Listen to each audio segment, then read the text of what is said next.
Christmas vacation തുടങ്ങിയതിൽ പിന്നെ ഒരു ദിവസം പോലും കരയാതിരുന്നിട്ടില്ല. ബാൽക്കണിയിൽ ഇരുന്നാൽ തൊട്ടപ്പുറത്തെ പാർക്കിൽ കുട്ടികൾ കളിക്കുന്ന കാണാം. അതുതന്നെയായിരുന്നു അവളുടെ സങ്കടവും. കല്യാണം കഴിഞ്ഞിട്ട് ഇത് 5ാമത്തെ വർഷമാണ്. ഒരു കുഞ്ഞെന്ന മോഹ സ്വപ്നമായി തന്നെ ഇപ്പോഴും അവശേഷിക്കുന്നു.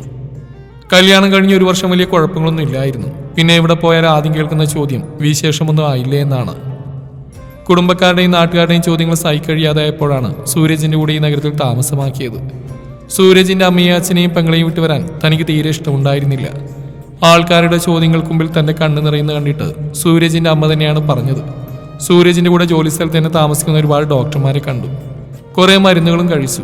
എല്ലാ ഡോക്ടർമാരും പറഞ്ഞത് കുഴപ്പം തന്റെ തന്നെയാണെന്നാണ്. കുഴപ്പം തനിക്ക് തന്നെയാണെന്ന് അറിഞ്ഞിട്ടും സൂരജിനും കുടുംബത്തിനും തന്നോടൊരു ഇഷ്ടക്കുറവുമില്ലെന്നാണ് ആകെ ഒരു ആശ്വാസം. സൂരജിന് ഭയങ്കര സങ്കടമുണ്ടെന്നറിയാം. പക്ഷെ താൻ വിഷമിക്കാതിരിക്കാൻ വേണ്ടിയാവണം തന്റെ മുന്നിലൊന്നും കാണിക്കാറില്ല. താനെന്തിനാണോ വിഷമിക്കുന്നത്? നമുക്ക് 2 ഒരു മോനും മോളും ഉണ്ട്. അത് താനും ഞാനും തന്നെയാ. കുട്ടികളെന്ന് പറയുന്ന ഈശ്വരൻ തരുന്ന. കുട്ടികളുണ്ടാവാതിരിക്കാൻ ഞാനോ താൻ അറിഞ്ഞുകൊണ്ടൊരു അപരാധം ഇന്നവരെ ചെയ്തിട്ടില്ല. നമുക്ക് കുട്ടികളുണ്ടാവാൻ വൈകുന്നുണ്ടെങ്കിൽ അതിന് തക്കതായ ഒരു കാരണം ഈശ്വരന്റെ കയ്യിലുണ്ടാവും. വിഷമിക്കണ്ട, നമുക്കൊരു കുട്ടി ഈശ്വരൻ തരിക തന്നെ ചെയ്യും. താൻ സമാധാനമായിട്ടിരിക്കുക എന്നാണ് ഒരിക്കൽ തന്റെ വിഷമം കണ്ടപ്പോൾ സൂരജ് പറഞ്ഞത്. പിന്നീട് സങ്കടം കൂടുമ്പോഴൊക്കെ ഈ വാക്കുകൾ ഓർക്കുന്നത് ശരിക്കും ഒരു ആശ്വാസം തന്നെയായിരുന്നു. ആലോചനകൾക്ക് വിരാമം ഇട്ടുകൊണ്ട് ദിവ്യയുടെ മൊബൈൽ റിങ് ചെയ്യാൻ തുടങ്ങി. നോക്കിയപ്പോൾ സൂരജാണ്. അവൾ ഫോൺ എടുത്ത് ചെവിയോട് ചേർത്തു. ദിവ്യ, ഞാനിന്ന് വരാൻ ലേറ്റാവും. ജീവന്റെ കൂടെ അത്യാവശ്യമായിട്ട് ഒരു സ്ഥലം വരെ പോകണം. വിശക്കുന്നുണ്ടെങ്കിൽ കഴിച്ചോളൂ കേട്ടോ. ഇനി വരുന്നവരെ വിശന്നിരിക്കണ്ട. ശരി സൂരജ്, കഴിയുന്ന നേരത്തെ വരാൻ നോക്ക്. ഡ്രൈവ് ചെയ്യുന്ന ശബ്ദം കേട്ട് ദിവ്യ ഫോൺ വേഗം കട്ട് ചെയ്തു. സൂരജ് അങ്ങനെ പറയുമെങ്കിലും 2 ഒരുമിച്ച് കഴിക്കുമെന്ന് 2 പേർക്കും അറിയാം. സൂരജിന്റെ സുഹൃത്ത് ജീവൻ അവൾക്ക് എന്നും ഒരു അത്ഭുതമായിരുന്നു. ഏറെക്കാലത്തെ പഴക്കമുണ്ട് സൂരജിന്റെയും ജീവന്റെയും സൗഹൃദത്തിന്. ചെറുപ്പത്തിലെ അച്ഛൻ നഷ്ടപ്പെട്ടവൻ. എല്ലാമായിരുന്ന അമ്മ സമയത്തിന് ചികിത്സ കിട്ടാതെ മരിച്ചു. ആ ഒരു വിഷമം ഉള്ളിലുള്ളതുകൊണ്ടാവണം തന്റെ ജീവിതം തന്നെ രോഗികൾക്കായി ജീവൻ മാറ്റിവെച്ചത്. നാട്ടിലുള്ള ഒരുവിധപ്പെട്ട അനാഥാലയങ്ങളും ആശുപത്രികളും ജീവന് സ്വന്തം വീട് പോലെയാണ്. ദിവ്യ തന്നെ ഇടയ്ക്ക് അവനോട് കളിയായും കാര്യമായും പറയാറുണ്ട് തനിക്ക് ജീവൻ എന്ന പേര് ആരോ അറിഞ്ഞിട്ടതാണെന്ന്. ഒന്ന് നോക്കുമ്പോൾ സത്യം തന്നെയാണ്. ജീവൻ കാരണം ഒരുപാട് പേർക്ക് സ്വന്തം ജീവിതം തിരിച്ചു കിട്ടിയിട്ടുണ്ട്. ചോറും കറികളും റെഡിയാക്കി അവൾ മേശപ്പുറത്ത് വെച്ച് TV ഓൺ ചെയ്തു. സാധാരണ എവിടെ പോയാലും 9 മണിക്കുള്ളിൽ സൂരജ് വീട്ടിലെത്തുന്നതാണ്. 9:45 കാണാതായപ്പോഴാണ് ദിവ്യ ഫോൺ എടുത്ത് വിളിക്കാൻ നിന്നത്. റിങ് പോകുന്നതിന് മുമ്പ് തന്നെ കോളിംഗ് ബെൽ അടിച്ചു. ഫോൺ താഴെ വെച്ച് അവൾ വാതിൽ തുറന്നു. എന്ന് വരാറുള്ള സൂരജിന്റെ മുഖമായിരുന്നില്ല അവൾ വാതിൽ തുറന്നപ്പോൾ കണ്ടത്. മുഖം വല്ലാതെ വാടിയിരിക്കുന്നു. കണ്ണുകൾ ചുവന്നിട്ടുണ്ട്. ഏറെ നേരം കരഞ്ഞ പോലെ. സൂരജിന്റെ മുഖം ആദ്യമായിട്ടാണ് അവൾ അങ്ങനെ കാണുന്നത്. വാതിൽ തുറന്ന ഉടനെ തന്റെ കവിളിൽ വീഴുന്ന ചുംബനം ഇന്നില്ലാതായതും അവൾക്ക് എന്തോ ഒരു അപാകത തോന്നി. കയ്യിലിരുന്ന ബാഗ് സോഫയിലേക്കിട്ട് സൂരജ് നേരെ ബെഡ്റൂമിൽ കയറി കിടന്നു. പുറകെ ചെന്ന് ദിവ്യയെ നോക്കിയൊന്ന് പുഞ്ചിരിക്കാൻ ശ്രമിച്ചുകൊണ്ട് അയാൾ പറഞ്ഞു. ദിവ്യ, നല്ല തലവേദന, എനിക്കൊന്ന് ഉറങ്ങണം. നീ ഫുഡ് കഴിച്ചിട്ട് കിടന്നോളൂ. എടുത്തു വെച്ച ഭക്ഷണമെല്ലാം ഫ്രിഡ്ജിനകത്ത് വെച്ചിട്ട് ദിവ്യ സൂരജിനടുത്തെത്തി. കൈത്തലം കൊണ്ട് അയാളുടെ നെറ്റിൽ കൈവച്ച് നോക്കി. മനസ്സിൽ ഒരുപാട് സങ്കടം തോന്നിയെങ്കിലും ഇത്തരമൊരു അനുഭവം ആദ്യമായതുകൊണ്ട് ഒന്നും ചോദിക്കേണ്ടെന്ന് വിചാരിച്ചു. ആളെന്തായാലും നല്ല ടെൻഷനിലാണ്. ഉറങ്ങിക്കോട്ടെ, നാളെ ചോദിക്കാമെന്ന് വിചാരിച്ചു. ദിവ്യ സൂരജിന് അപ്പുറത്തായി കിടന്നു. എന്തായിരിക്കും സൂരജിന് പറ്റിയെന്ന് ചിന്തിച്ച് കിടക്കവേ എപ്പോഴും അവൾ ഉറക്കത്തിലേക്ക് വഴുതി വീണു. വെളുത്ത ഡ്രസ്സിട്ട് ഒരു കൊച്ചുകുട്ടിയും സൂരജും മുറ്റത്തുകൂടി ഓടിക്കളിക്കുന്നു. തൊട്ടരികിലാ വേണ്ടി ചിരിച്ച് താനും. പെട്ടെന്നാണ് ആ കുട്ടി കാല് തന്നെ മുറ്റത്ത് വീണത്. എന്റെ മോളെ എന്ന് വിളിച്ചുകൊണ്ട് ദിവ്യ അങ്ങോട്ട് ഓടി.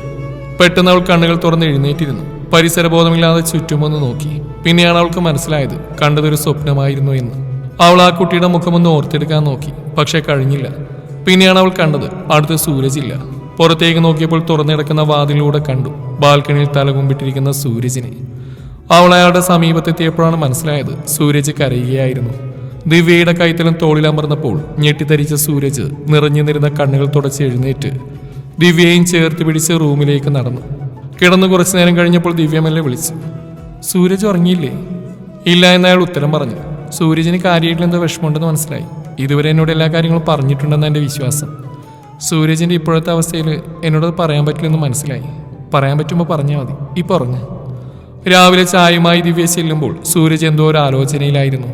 സൂരജ് ചായ കുടിച്ച് പകുതിയായപ്പോൾ ദിവ്യ ചോദിച്ചു, ഇന്നലെ എന്താണ് സൂരജിന് പറ്റിയത്? ഇത്രയധികം സങ്കടത്തിനും വിഷമത്തിനും സൂരജിനെ ഇതുവരെ കണ്ടിട്ടില്ല. ഇന്നലത്തെ അവസ്ഥ അതായതുകൊണ്ടാണ് ചോദിക്കാതിരുന്നത്. സൂരജ് കുറച്ചു നേരം ദിവ്യയെ തന്നെ നോക്കിയിരുന്നു. അതിനുശേഷം അയാൾ പറഞ്ഞു തുടങ്ങി.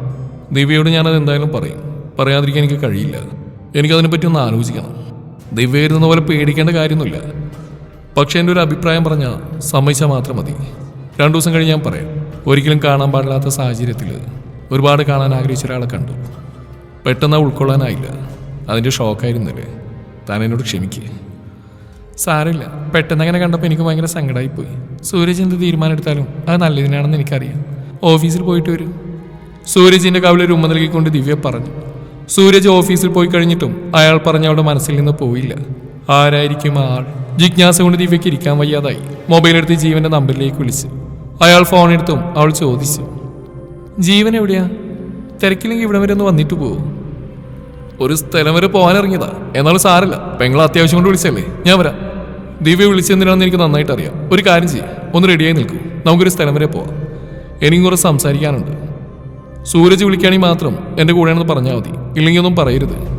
അവൾ റെഡിയായി വന്നപ്പോഴേക്കും ജീവന്റെ കാർ അവളെയും കാത്തി ഗേറ്റിൽ നിൽപ്പുണ്ടായിരുന്നു. കാറിൽ കയറിയിരുന്നുകൊണ്ട് അവൾ ചോദിച്ചു, എന്താണ് സൂരജിനോട് പറയരുതെന്ന് പറഞ്ഞ്? ഞാൻ ജീവന്റെ കൂടെയുണ്ടെന്ന്.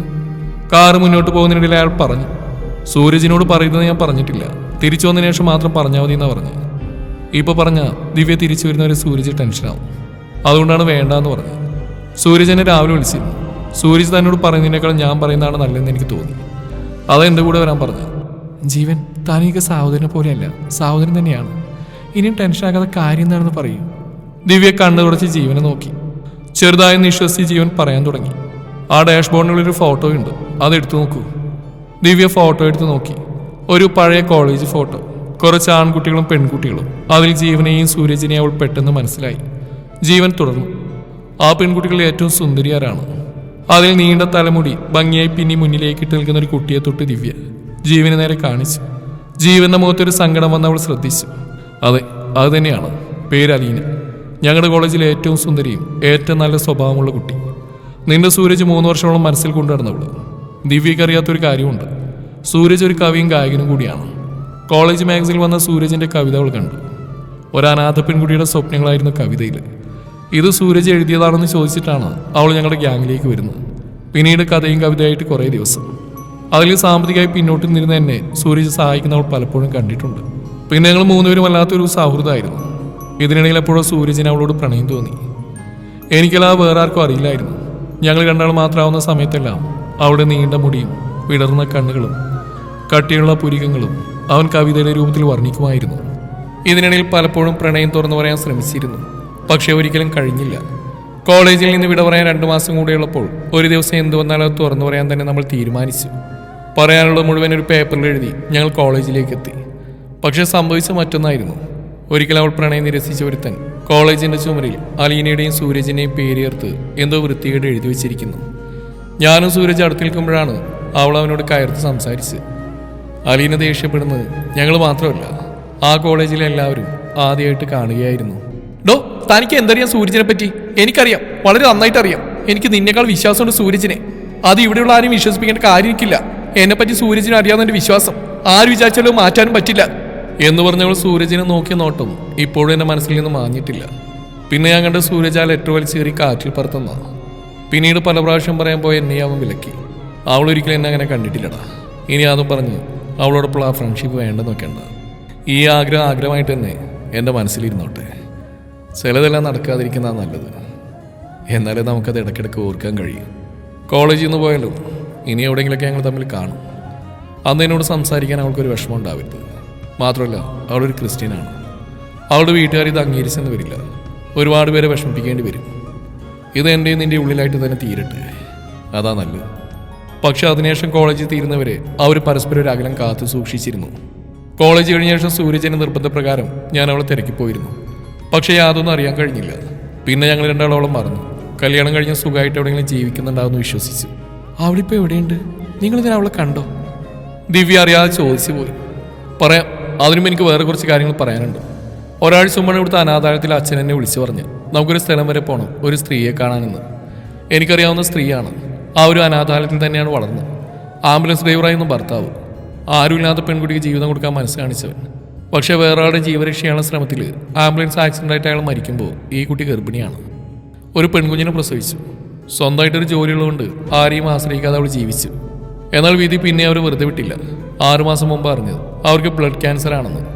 രോഗം തിരിച്ചറിഞ്ഞപ്പോഴേക്കും ഒരുപാട് വൈകിപ്പോയിരുന്നു. ഇനിയൊന്നും ചെയ്യാനില്ലെന്നാണ് ഡോക്ടർമാർ പറഞ്ഞത്. കേട്ടപ്പോൾ സങ്കടം തോന്നി. എന്തായാലും നമുക്കൊന്ന് പോവാം, എന്തെങ്കിലും സഹായം ചെയ്യാൻ കഴിഞ്ഞാലോ എന്ന് അച്ഛൻ പറഞ്ഞു കേട്ടപ്പോൾ പോവാതിരിക്കാൻ കഴിഞ്ഞില്ല. പക്ഷെ ആ ക്യാൻസർ സെന്ററിൽ പോയപ്പോൾ ഒരിക്കലും വരരുതായി എന്ന് ആഗ്രഹിച്ചു പോയി. കാരണം അത് അലീനയായിരുന്നു, ഞങ്ങളുടെ എല്ലാം പ്രിയപ്പെട്ട അലീന. അവളൊരു അനാഥയാണെന്ന് ഞങ്ങളാരും അറിഞ്ഞിരുന്നില്ല. ഒരിക്കൽ പോലും അവളെ ഞങ്ങൾ അറിയിച്ചുമില്ല. അതുകൊണ്ടായിരിക്കാം അനാഥ പെൺകുട്ടിയുടെ സ്വപ്നങ്ങൾ സൂരജ് കവിതയായിട്ട് എഴുതിയപ്പോൾ അതവൾക്ക് ഏറെ ഹൃദ്യമായത്. അപ്പോഴേക്കും അവർ ക്യാൻസർ സെന്ററിന്റെ അകത്തോട്ട് കിടന്നിരുന്നു. കാറ് പാർക്ക് ചെയ്ത ശേഷം അയാൾ അവളോട് ഇറങ്ങാൻ പറഞ്ഞു. വിറക്കുന്ന കാലുകളോടെ ദിവ്യ പുറത്തേക്ക് ഇറങ്ങി. അകത്തേക്ക് നടക്കുന്നതിനിടയിൽ 3.5 വയസ്സുള്ള വെള്ള ഫ്രോക്കിട്ട് ഒരു ചെറിയ കുട്ടി ഒരു നേഴ്സിനെ കൊഞ്ഞനും കുത്തി കാണിച്ച് ഓടുന്നത് അവൾ കണ്ടു. പെട്ടെന്ന് ആ കുട്ടി കാല് തട്ടി വീണു. മോളെ എന്ന് വിളിച്ച് ദിവ്യ അങ്ങോട്ട് ഓടുമ്പോൾ അവളുടെ മനസ്സിൽ തെളിയുന്നുണ്ടായിരുന്നു ഇന്നലെ കണ്ട സ്വപ്നം. ഈ മുഖം തന്നെയായിരുന്നു അവൾ സ്വപ്നത്തിൽ കണ്ടതും. കുഞ്ഞിന്റെ കരച്ചിൽ മാറ്റി താഴെ നിർത്താൻ തുടങ്ങി അവളോട് ജീവൻ പറഞ്ഞു. കൊച്ചിനെടുത്തോ, നമുക്ക് അകത്തേക്ക് പോവാം. ഇത് അലീനയുടെ കുഞ്ഞാ, ലയ. അലീനയുടെ റൂമിന്റെ വാതിൽ തള്ളി തുറക്കുമ്പോൾ ദിവ്യയുടെ നെഞ്ചൊന്ന് പിടഞ്ഞു. ഉള്ളിലേക്ക് കടന്ന് അവൾ കണ്ടു ചാരിവെച്ച തലയണിയിൽ ചാഞ്ഞിരിക്കുന്ന ഒരു രൂപം. കുറച്ചു മുമ്പ് ഫോട്ടോയിൽ കണ്ട രൂപവും ഇപ്പോഴുള്ള രൂപവും കണ്ടപ്പോൾ ദിവ്യയ്ക്ക് ശരിക്കും കരച്ചിൽ വന്നു. ഇടതൂർന്ന നീണ്ട മുടിയുണ്ടായിരുന്ന സ്ഥാനത്ത് ശൂന്യമായ കണ്ണുകളും കട്ടിയുള്ള പുരികവും ഇപ്പോഴില്ല. എങ്കിലും കണ്ണിലെ തിളക്കം മാഞ്ഞിട്ടില്ല, ചുണ്ടിലെ പുഞ്ചിരിക്കും മങ്ങലേറ്റിട്ടില്ല. അവരകത്തേക്ക് കടന്നു. ദിവ്യയുടെ കയ്യിലുണ്ടായിരുന്ന കുഞ്ഞ് താഴേക്ക് ഊർന്നിറങ്ങി അലീനയുടെ അടുത്തിരുന്നിരുന്നു. അലീന കണ്ണുകൊണ്ട് ഇതാരാണെന്ന ഭാവത്തിൽ ജീവനെ നോക്കി. ഇത് സൂരജിന്റെ ഭാര്യയാണ്, ജീവൻ പറഞ്ഞു. അലീന ദിവ്യയെ നോക്കിയൊന്ന് പുഞ്ചിരിച്ചു. ഡോക്ടറെ കണ്ടിട്ട് വരാമെന്ന് പറഞ്ഞ് ജീവൻ പുറത്തിറങ്ങിയപ്പോൾ ദിവ്യ അലീനയുടെ അരികിൽ ചെന്നിരുന്നു. അലീന പതിഞ്ഞ ശബ്ദത്തിൽ പറഞ്ഞു, ജീവിക്കണമെന്ന് ഒരുപാട് ആശയുണ്ടായിരുന്നു. ഒരു കൊച്ചു ജീവിതം കിട്ടിയപ്പോൾ ഏറെ സന്തോഷിച്ചു. പക്ഷെ ഈശ്വരൻ ഒന്നിനും സമ്മതിച്ചില്ല. മരിക്കുന്നതിന് മുമ്പ് സൂരജിനെ ഒന്ന് കാണണമെന്ന് ആഗ്രഹം ഉണ്ടായിരുന്നു. എന്നാൽ ഇന്ന് ഇരട്ടി സന്തോഷമുണ്ട്. സൂരജിനെ മാത്രമല്ല, സൂരജിൻ്റെ ഭാര്യയും കാണാൻ പറ്റിയല്ലോ. സന്തോഷമായി. ഇപ്പോൾ ഒരു കാര്യത്തിന് എനിക്ക് വിഷമമുള്ളൂ. എന്നെ പോലെ തന്നെ എൻ്റെ മോളും അനാഥാലയത്തിൽ തന്നെ വളരണമല്ലോ എന്ന് ഓർക്കുമ്പോൾ സഹിക്കാൻ കഴിയുന്നില്ല. അലീനയുടെ കവിളിൽ നിറഞ്ഞൊഴുകിയ കണ്ണുനീർ ദിവ്യ തുടച്ചു മാറ്റിക്കൊണ്ട് പറഞ്ഞു. അലീന, എനിക്കറിയില്ല, ഇപ്പോഴാണ് ഞാൻ കണ്ടത്. പക്ഷേ ഇയാൾ ഇന്നലെ കണ്ടുമണിക്കുന്ന സൂരജിനെ കണ്ടപ്പോഴാണ് നിങ്ങൾ തമ്മിലുള്ള സൗഹൃദം എത്രത്തോളം ഉണ്ടെന്ന് എനിക്ക് അറിയാൻ കഴിഞ്ഞു. അലീനയെ ഇത്രയധികം ഇഷ്ടപ്പെടുന്ന സൂരജിൻ്റെ ഭാര്യ എന്ന അധികാരത്തിൽ ഞാൻ കാര്യം പറഞ്ഞോട്ടെ. അലീനയുടെ ഈ പൊന്നുമോളെ ഞാൻ എടുക്കട്ടെ എൻ്റെ മോളായിട്ട്. ഞങ്ങളുടെ കല്യാണം കഴിഞ്ഞ് 5 വർഷമായി. പ്രസവിക്കാൻ കഴിയില്ലെന്ന് സ്വയം തിരിച്ചറിഞ്ഞൊരു സ്ത്രീയാണ് ഞാൻ. സൂരജ്, ഒരിക്കലും നമുക്ക് ഈശ്വരൻ കുഞ്ഞിനെ തരാതിരിക്കുന്നതിനൊരു കാരണമുണ്ടാവും. അത് ഇതിനു വേണ്ടിയാണെന്ന് ഇപ്പോൾ തോന്നുന്നു. എന്നെ വിശ്വാസമില്ലെങ്കിലും അലീനയ്ക്ക് സൂരജിന് വിശ്വാസമില്ലേ? പറഞ്ഞിരുത്തി ദിവ്യ പ്രതീക്ഷയോടെ അലീനയെ നോക്കി. അലീനയുടെ മുഖത്ത് കേട്ടത് വിശ്വസിക്കാൻ കഴിയാത്ത പോലുള്ള ഭാവമായിരുന്നു. അവൾ അമ്പരപ്പോടെ ദിവ്യയുടെ മുഖത്തേക്ക് നോക്കിക്കൊണ്ട് കുറച്ചു നേരം കിടന്നു. അമ്മയെപ്പോഴാ ദൈവത്തിൻ്റെ അടുത്തേക്ക് പോണേ? ലേമോളുടെ ചോദ്യം കേട്ട് അലീന അവളെ ചേർത്ത് പിടിച്ചുകൊണ്ട് പറഞ്ഞു. ഉടനെ പോകും മോളെ. അമ്മ പോയാലും മോള് വിഷമിക്കാൻ പാടില്ല കേട്ടോ. ഇനി മുതൽ ഈ നിൽക്കുന്ന മോളുടെ അമ്മ. ലയയുടെ ചോദ്യം കേട്ട് ഞെട്ടി നിൽക്കുകയായിരുന്നു ദിവ്യ. അലീന ഒന്ന് പുഞ്ചിരിച്ചുകൊണ്ട് പറഞ്ഞു. ഞാൻ പറഞ്ഞു മോളുടെ അടുത്ത് ഈ പ്രായത്തിൽ എന്തും പറഞ്ഞ് വിശ്വസിപ്പിക്കാൻ പറ്റുമല്ലോ. എല്ലാവരും ദൈവത്തിൻ്റെ അടുത്ത് പോകും. അടുത്ത് ഞാനാണെന്നാ അവളെ പറഞ്ഞ് വിശ്വസിപ്പിച്ചിരിക്കുന്നത്. നിറഞ്ഞ കണ്ണുകളോടെ ദിവ്യ ലയമോളുടെ നേർക്ക് കൈകൾ നീട്ടി. ആദ്യമൊന്നും മടിച്ചെങ്കിലും അവൾ ദിവ്യയുടെ കൈകളിലേക്ക് വീണു. അവളെ നോക്കി പുഞ്ചിരിച്ചു. നിന്റെ മനസ്സെനിക്കറിയായിരുന്നു. ജീവന്റെ ശബ്ദം കേട്ടപ്പോൾ ദിവ്യ തിരിഞ്ഞു നോക്കി. വാതിൽ കടന്നു വന്ന ജീവൻ ദിവ്യയുടെ കൈ പിടിച്ചുകൊണ്ട് പറഞ്ഞു. എന്താഗ്രഹിച്ചിട്ടാണോ ഞാൻ നിന്നെ ഇവിടേക്ക് കൊണ്ടുവന്നത്? ആഗ്രഹം വെറുതെ ആയില്ല. ദിവ്യ ഒന്ന് പുഞ്ചിരിച്ചു. അവർ രണ്ടുപേരെയും നോക്കി അലീന പറഞ്ഞു. ഇനി നിങ്ങളാരും എന്നെ കാണാൻ വരരുത്. ഒരാഴ്ചക്കപ്പുറം ഞാൻ ഉണ്ടാവില്ലെന്ന് എനിക്ക് തന്നെ അറിയാം. ഞാൻ മരിച്ചാലും എൻ്റെ മോളെ എന്നെ കാണിക്കരുത്. ഞാൻ ജീവിച്ചിരിക്കുന്ന ചിത്രമാവട്ടെ.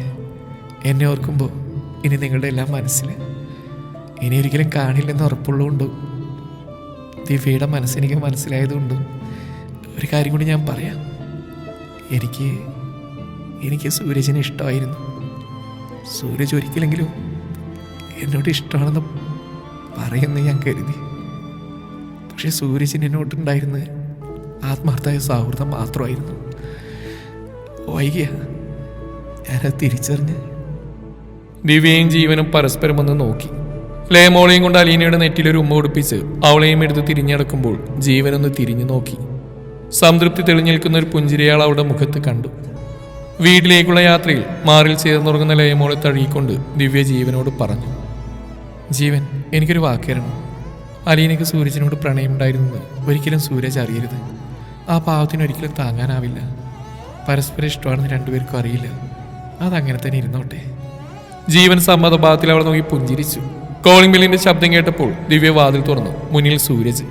അയാൾ അകത്തെ ഒരു സോഫയിലിരുന്നു. ദിവ്യ അടുത്ത് പിടിച്ചിരുത്തി അയാൾ ചോദിച്ചു, നമുക്കൊരു കുട്ടിയെ ദത്തെടുത്താലോ? കുട്ടിയെ എനിക്കറിയാം. സൂരജ് ആദ്യം ഡ്രസ്സ് മാറിയിട്ട് വരും, എന്നിട്ട് നമുക്ക് അതിനെപ്പറ്റി സംസാരിക്കാം എന്ന് ദിവ്യ പറഞ്ഞപ്പോൾ അയാൾ ബെഡ്റൂമിലേക്ക് നടന്നു. വാതിൽ തുറന്നു. സൂരജ് കണ്ടു ബെഡിൽ കിടന്നുറങ്ങുന്ന ലയമോളെ. തരിച്ചു നിന്ന സൂരജ് പുറകിലൂടെയുള്ള ദിവ്യയുടെ ആലിംഗനം അറിഞ്ഞു. തിരിഞ്ഞു നിന്ന സൂരജ് ദിവ്യയുടെ മുഖം കയ്യിലെടുത്ത് ഒരു നിമിഷം നോക്കി. പിന്നെ അവളെ മാറോട് ചേർത്തു. അയാളുടെ കണ്ണുനീർത്തുള്ളി തന്റെ തോളിൽ വീണപ്പോൾ ദിവ്യ സൂരജിന്റെ ചെവിയിൽ പറഞ്ഞു, ഞാൻ സന്തോഷവതിയാ. കാരണം എനിക്കിപ്പോൾ ഒരു മോനൊരു മോളും ഉണ്ട്. ആ കണ്ണീരിനിടയിലും സൂരജ് ഒന്ന് പുഞ്ചിരിച്ചു.